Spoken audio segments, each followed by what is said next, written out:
My father was born in 1902, and his young years in Italy, in the early 20s, he would commute about 20 miles or so on the train in the morning to go to Torino, Italy, to work in sausage shops there as an apprentice, if you will. Because in Italy at that time, every farmer, they all had the ability to make sausage and capicolas and prosciutto hams, because everybody on the farms, and my father was raised in a farming area, would have a pig in the backyard. At a certain time of the year, that pig would no longer exist, because he'd then be hung up in the barn as a capicola or a prosciutto or a salami. So you'll learn from a very young age how to deal with meat products of that type. And so his going into the sausage shops in Torino was a refinement of his education, if you will. My name is Peter Carando, Jr., and the story that I'm telling you is my best recollection of the history of my father related to me, about how he started, and then after a certain point, obviously it was a personal experience on my part. And so this is the story of the Italian deli meat business of the Carando company today.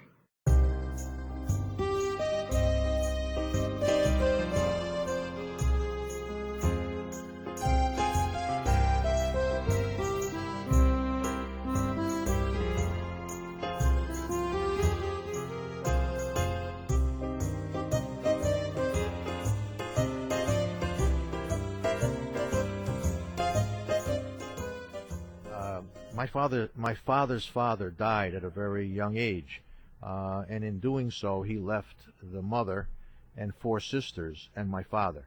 So my father was the only support of that family in those days. I mean, women, they didn't earn very much money, if anything at all, so the burden to support the family was on his shoulders.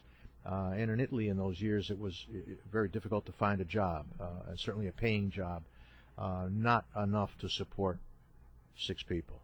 And so he made a very difficult decision to come to the United States by himself, and he borrowed the money from a farmer there who did that sometimes, loan people money. And he came to this country, and he first landed in New York, and he came to New Bedford.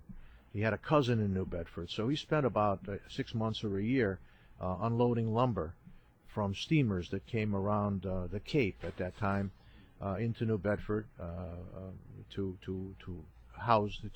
supply the building trades in New England. He ended up in Springfield because of my mother.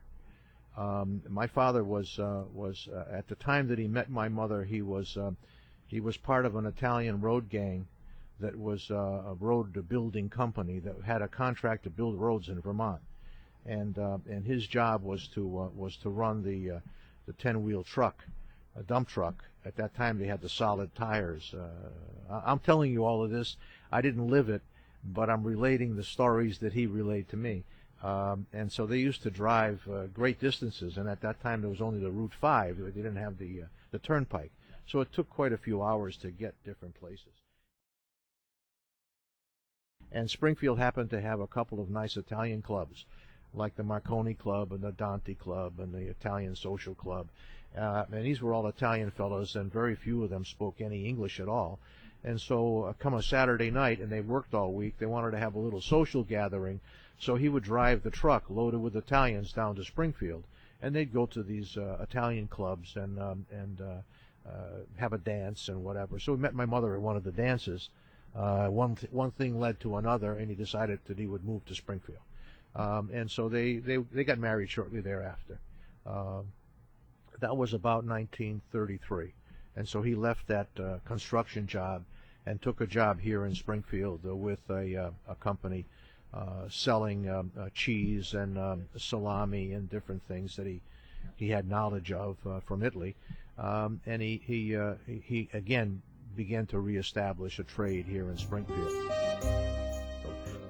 When I was very, very young, my father had an opportunity. This was in the early 40s. Had an opportunity to buy a building in downtown Springfield.